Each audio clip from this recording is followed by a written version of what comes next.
ദൈവം സകലത്തിൻ്റെയും മേൽ അധികാരം നൽകിയത് പുരുഷനാണ്.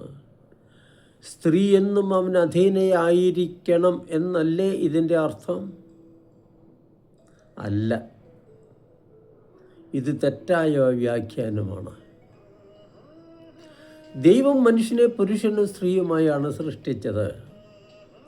തങ്ങളിൽ തന്നെ അവർ അപൂർണരാണ്.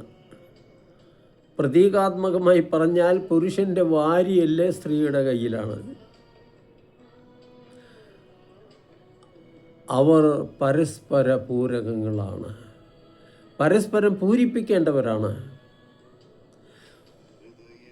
പരസ്പരം സ്നേഹിച്ചും മനസ്സിലാക്കിയും സഹിച്ചും സഹായിച്ചും ക്ഷമിച്ചും താങ്ങിയും തലോടിയും അവർ ഒന്നാകണം, ഒന്നായിരിക്കണം.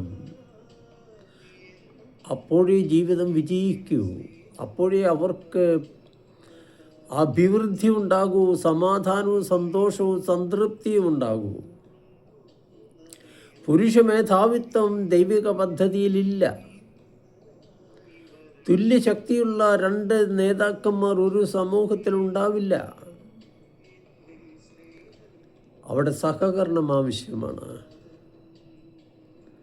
പുരുഷന് തക്ക ഇണയായാണ് സ്ത്രീയെ നൽകിയിരിക്കുന്നത്. അവൾ അടിമയല്ല. പുരുഷൻ ഏകാധിപതിയുമല്ല. അവർ രണ്ടുപേരും കൂടി ഒന്നിക്കുമ്പോഴാണ് അവർ പൂർണ്ണരാകുന്നത്.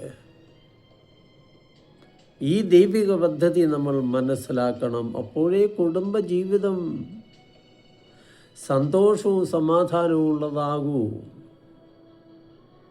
അല്ലെങ്കിൽ വിഘടിച്ച് നിൽക്കും, പരസ്പരം മല്ലടിക്കും, തല്ലുകൂടും, അവരുടെ കുഞ്ഞുങ്ങൾ അനാഥരാകും.